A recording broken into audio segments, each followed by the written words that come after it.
Why would the siren be blaring if the ambulance is parked outside and now it's going inside?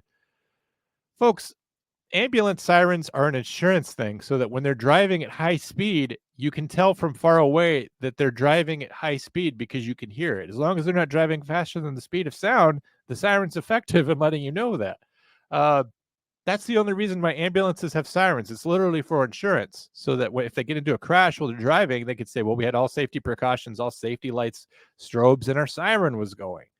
It's not to be cool.